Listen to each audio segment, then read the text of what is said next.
已經是2026年了，好快啊！你還在依靠堆 MF 值刷暗金装備吗？在这個符文時代，甚至還幻想着有沒有更好的方法通過 MF 值來刷其裝備。我仿佛看到了一群穿着清朝長衫的人在討論大清的辫子該怎麼剪才時髦。醒醒吧，大清早亡了，猶如 1.09 的暗金時代已死一樣。忘掉這個過時的概率陷阱吧。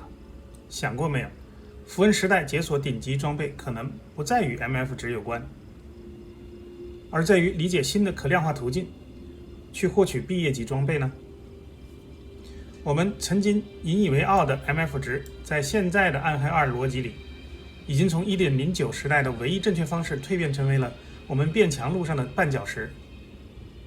如果你還在為那點暗金色光柱犧牲你的抗性、傷害和快速施法，那你不是在玩重置版，而是仍然沉睡在20年前的舊夢之中。今天思壯要親手打碎這個暗金舊夢，我會用數學和市場的冷酷事實告訴你，為什麼 MF 值越高，你離真正的財富就越遠。準備好告別枯燥乏味的重複，轉而擁抱正確的戰略了嗎？ Let's go！從 1.10 開始，暴雪逐漸引入越來越多的符文之語，以至於到今天 Sanctuary 大陸上已經完全進入了一個新時代——符文時代。其標誌性的變革就是徹底改變了遊戲的價值體系，代之以符文之語的全面統治和手工制作裝備的進一步輕視。簡單說，就是符文之語將絕大多數暗金裝備從畢業清單中踢了出去，取而代之，同時陸續新增的 Craft 手工制作则繼續蚕食掉暗金裝備剩餘的市場份額，進而在新的價值體系當中，符文成了流通的硬通貨，暗金装備和綠色套裝已經淪為過渡性裝備，逐漸退出了遊戲的舞台。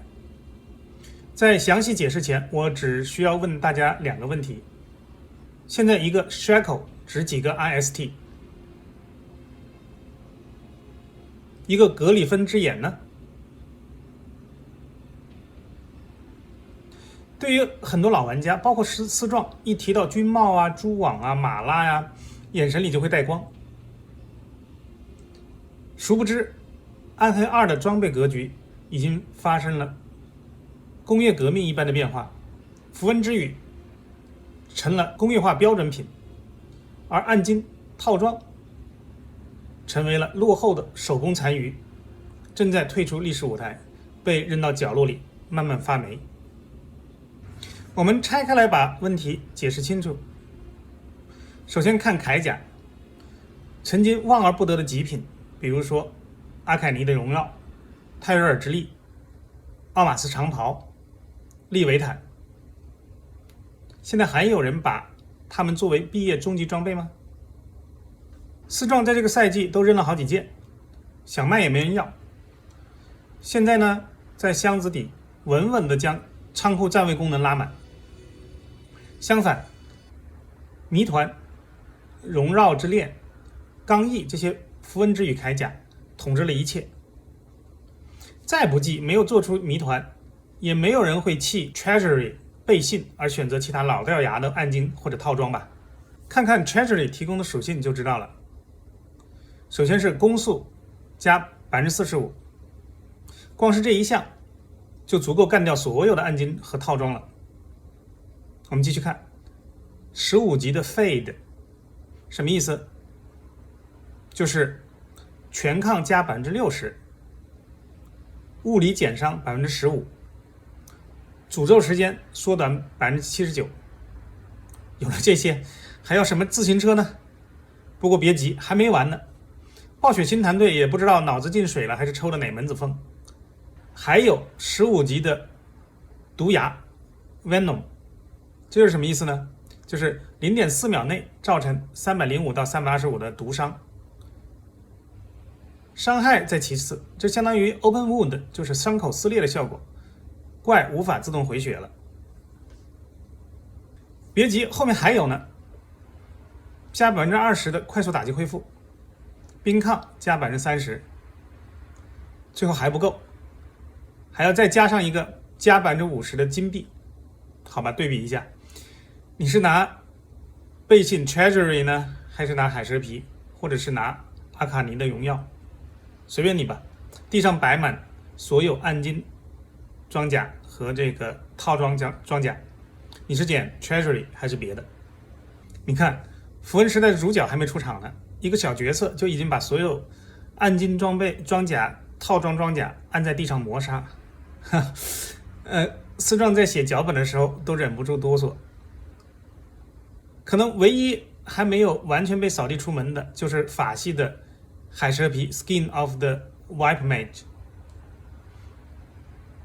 刚毅 Fortitude 的快速施法比之少了5%，这可能是他海蛇皮還有一點市場的唯一原因。在暗金套裝的這個護甲完全被踢出歷史舞台的時候，我們來盤點一下武器。腦子進水的遊戲策劃將變態的damage 加340到400這一條屬性加在了 Faceblade 光劍這把全遊戲攻速最快的武器上。這一刻，他們已經將所有其他近戰武器全部都掃到了歷史的垃圾堆裡了。這是開發團隊在 Insight 眼光之後，又以一個符文之語就將遊戲平衡和多樣性徹底破壞的一大力作。暴雪最初期的4大遊戲神作，無一不是通過多樣性來增加遊戲內涵，從而登頂的。但在暴雪被 Activision 動視收購以後，其4款神作都受到了不同程度的破壞。若不是暗黑2底蘊夠厚，這一操作估計就能將這個遊戲徹底毀掉。我們先不扯這些情懷的東西，結論就是變態的 Grief 悔恨成為了一把全遊戲傷害最高、攻速也他媽最快的玩意兒。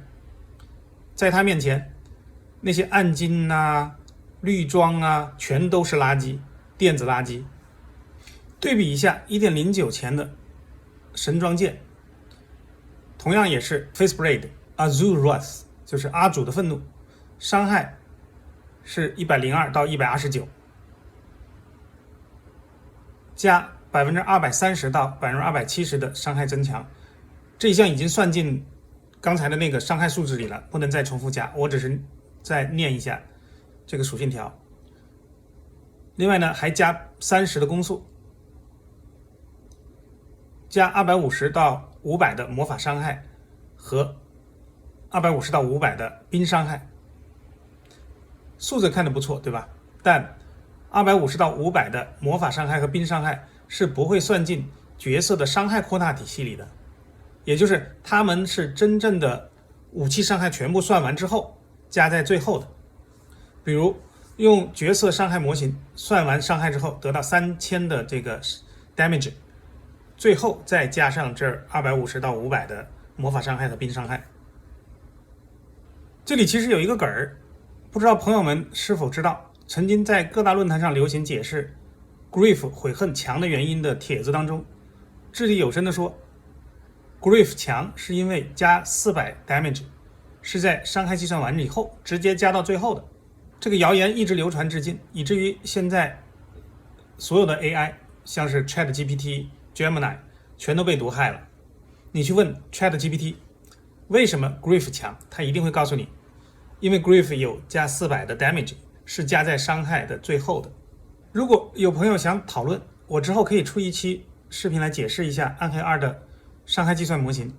這裡先不扯這個，我們對比一下悔恨的屬性就知道了。35% 的機會釋放15級的 Venom， 也就是加上了不能回血且每 0.4 秒毒傷害305到325，加30到40攻速，光剑還要加這麼多，暴雪團隊啊，這裡有好，關鍵是下一條 damage 加340到400，這樣屬性啥意思？也就是說，光剑的基礎傷害是31到35，現在直接變成了431到435。我說的是按满遍說啊，要不然太啰嗦了。这是啥概念？就是一把基礎攻速是-30的武器，拥有了全游戏最高的傷害。來，我們對比一下，看看曾經的極品 Grandfather 祖父，一把雙手劍。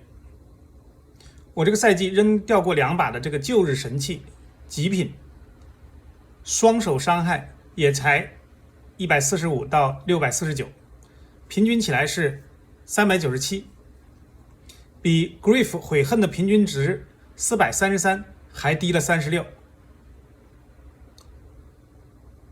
而 Grandfather 的基礎攻速可只有5哦，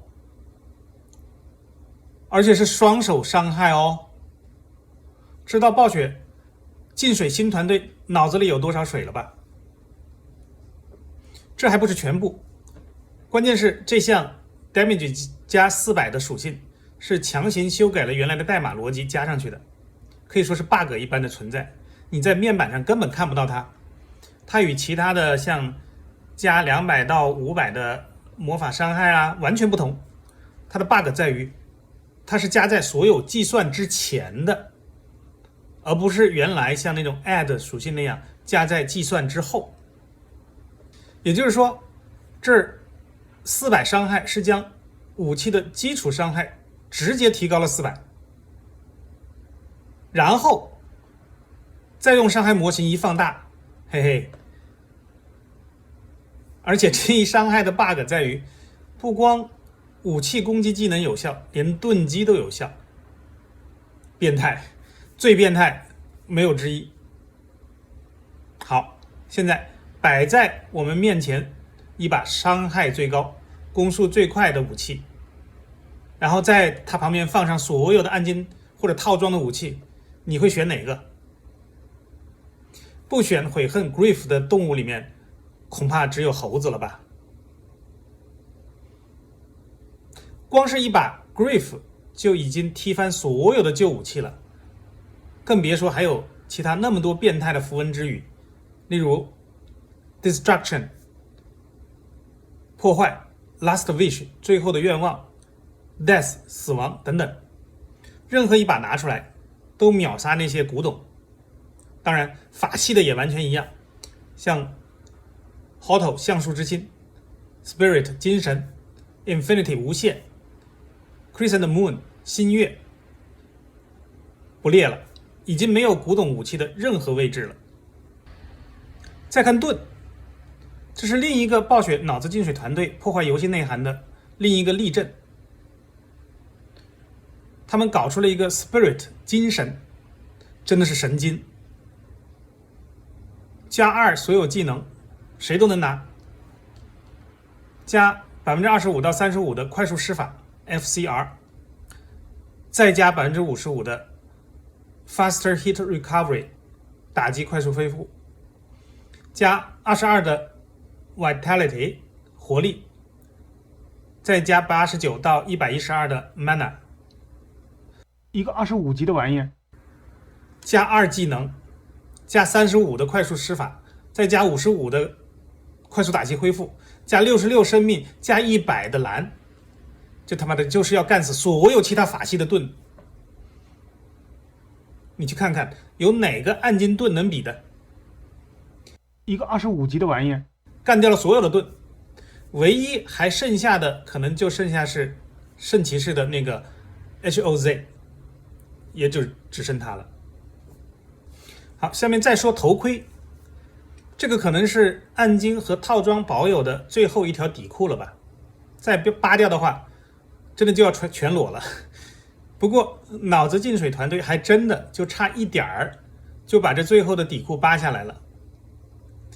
Delirium 癲狂，我們看看這個符文之語，加2所有技能，加10 Vitality 活力，17級的 Attract 有60發，60發可是有用的水平哦，這是60是有實戰價值的。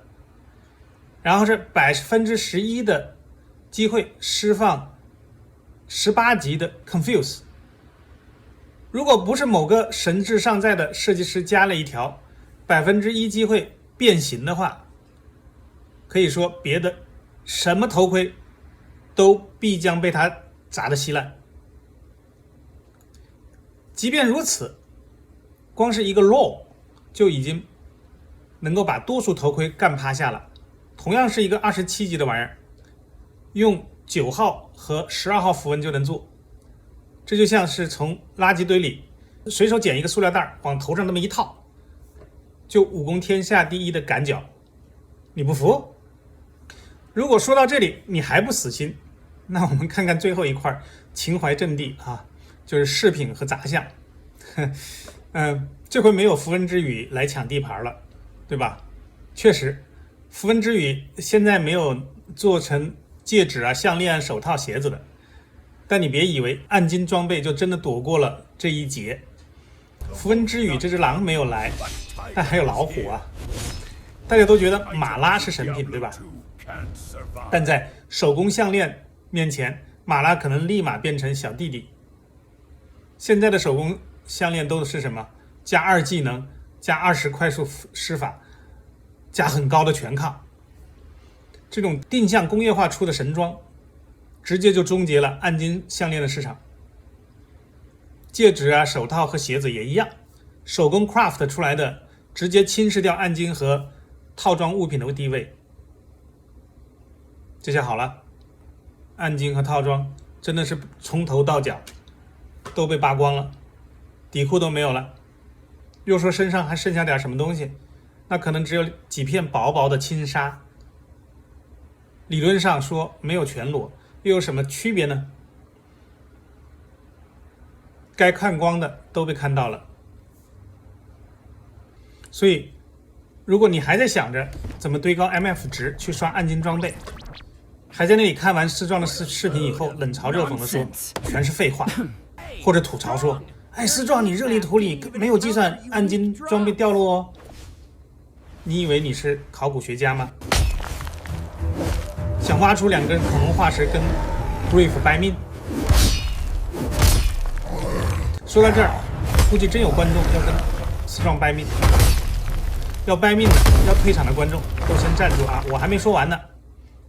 暗金裝備是有優勢的，有朋友可以查一下這個 Dropkick 網站，就可以發現，如果我 MF 值堆到500，我刷巴尔的时候，格里芬之眼的掉率就高到了17000分之一哦。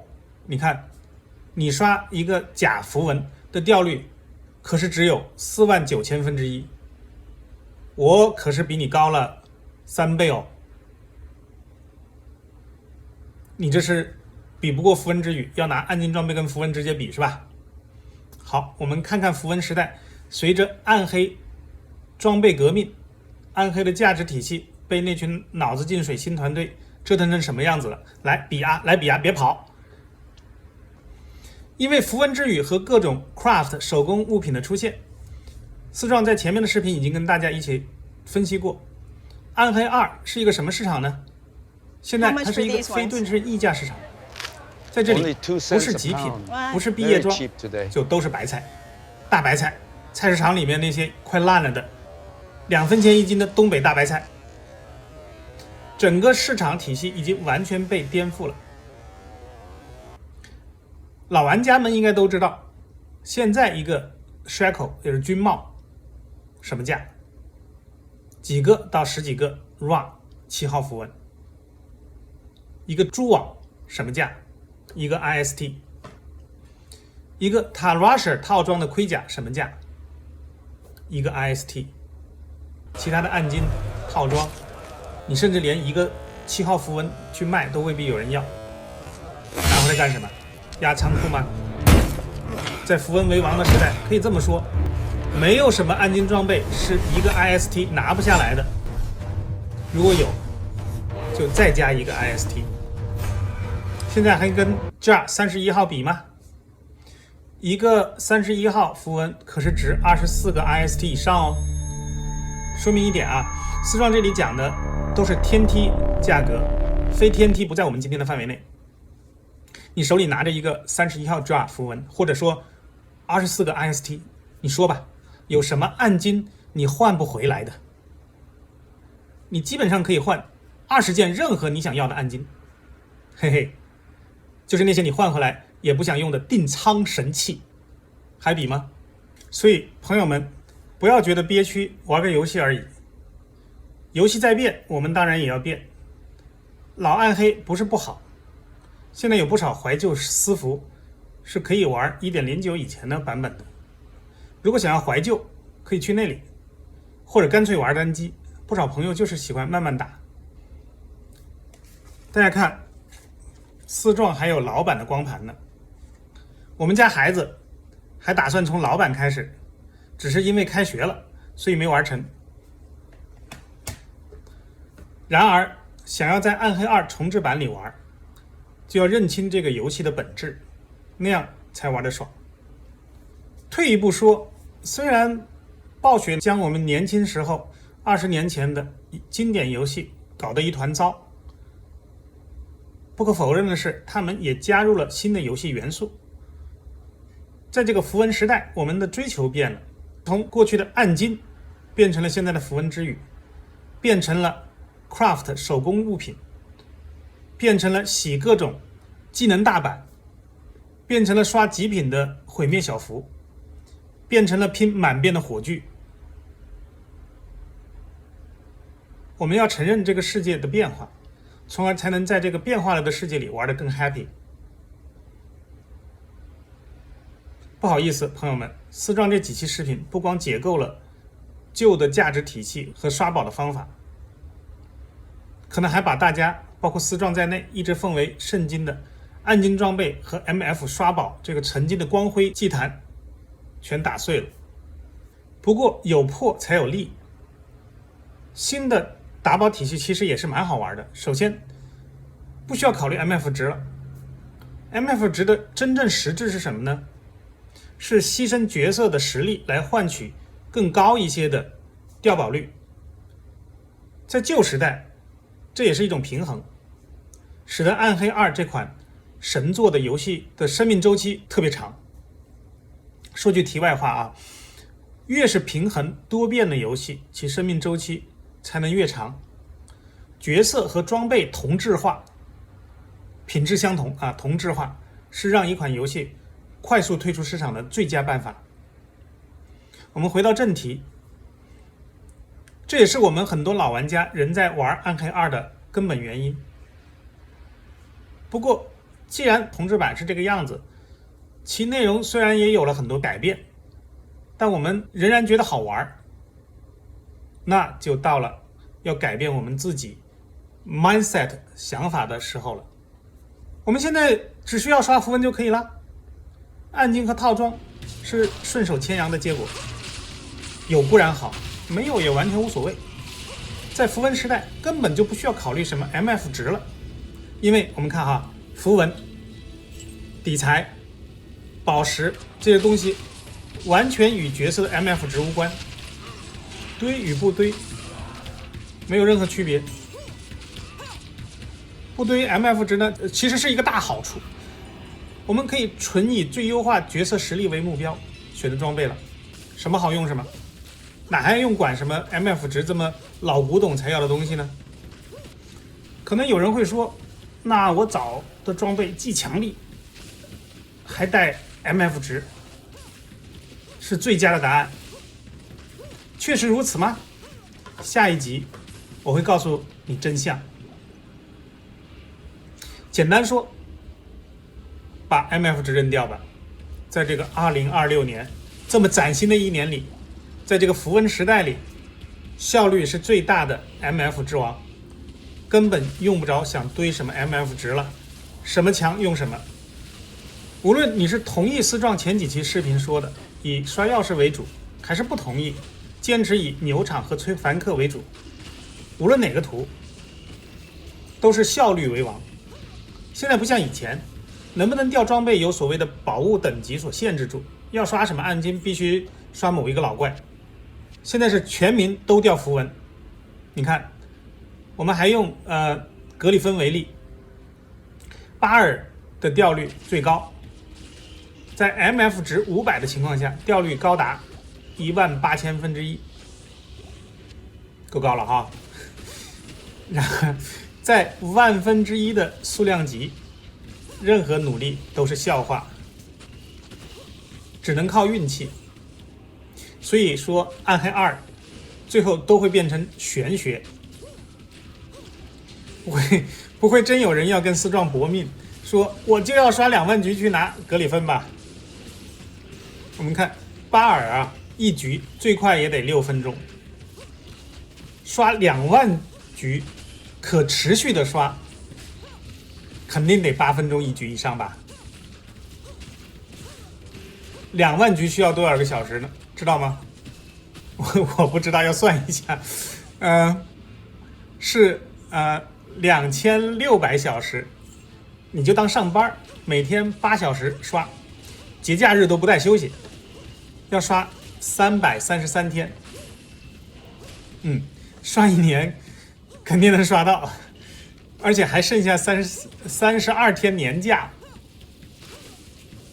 好吧，就当個笑話听听就算了啊，別用這麼自殘的方式跟暴雪腦子進水團隊去搏命，不值得。咱們好好玩遊戲，聽聽斯壯說的，換個思路就全順了。現在每個怪，每個小怪，大怪小怪都可能掉符文，包括高符。我們不需要搞20000次了，查一下斯壯的小工具地圖 EV 就可以知道，刷21個小時牛場就可以拿到一个 VEX 以上的高符。咱們還是按8小時上班算，只需要不到3天，一個是333天，一個是3天，你選吧。說這麼多，主要是斯壯怕有人來掰命，我希望現在說清楚了。簡單總結一下，一句話：鑰匙、符文、底材，這些現在符文時代剛需的物品，掉率與 MF 值完全無關。我們要做的就是選擇那些最強的裝備，變身成為一個高效率的殺戮機器，然後隨便愛去哪去哪，哪張圖都行，嘎嘎亂殺，然後就可以了，就什麼都有了，殺得越快你就越強。不過說到這兒，肯定有朋友想衝過來對斯壯說，要是所有人都按你這麼刷，那哪來的暗金裝備交易啊？暗金價格不就又上去了嗎？我之前介紹刷鑰匙的時候，就有人這樣憂國憂民，質疑我。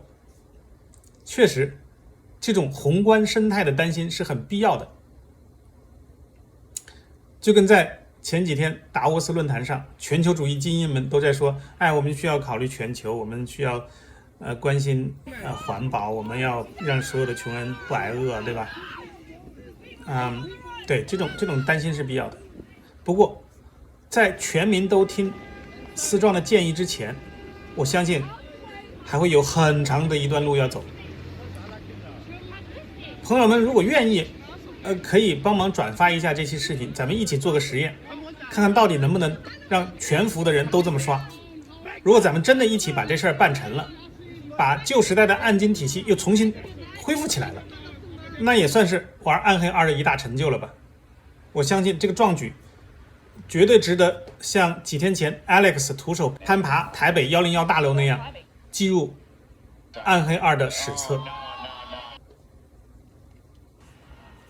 但在那一天到來之前，我建議大家還是考慮自己玩得開不開心吧。天塌下來，讓個高的先頂一會兒，等實在沒有人刷暗金裝備了，咱們再開發點新遊戲來玩，新內容來玩。現在的你只需要挑選最暴力的裝備，然後再把你的箱子填滿那些加技能啊，加快速施法呀，加抗性啊，這種讓你變強的小符。我們要的就是0 MF 值下極致的暴力，我們要的是每1分鐘都能夠穩穩收割的 RPK。當你的 MF 值為0的時候，你也就真正看清了這個遊戲的財富密碼。奧利給！今天思壯幫大家拆掉了 MF 這個過時的神壇，下一期思壯將再跟大夥兒一起做點真正顛覆世界的事情。思壯會告訴你一個反直覺，但卻是符文時代最殘酷的真相。MF 值僅僅只是沒有用而已嗎？好了，今天先到這兒。無論你採納思壯的建議，用刷鑰匙來快速致富，還是堅持要去牛場趕牛，掙辛苦錢，都可以以心情愉悅為目標。這也是思壯第0條守則：快樂遊戲，輕鬆刷圖。只是不用再做一個卑微的乞求、暗箭掉落的乞丐。我們要做一個掌握時代規律的量化財富收割者。我是思壯，如果你覺得被我冒犯了，那說明你還沒有清醒。所以不管我說的對不對你的胃口，都值得訂閱一下。我們下期一起看看0 MF 值的暴力美學。再見。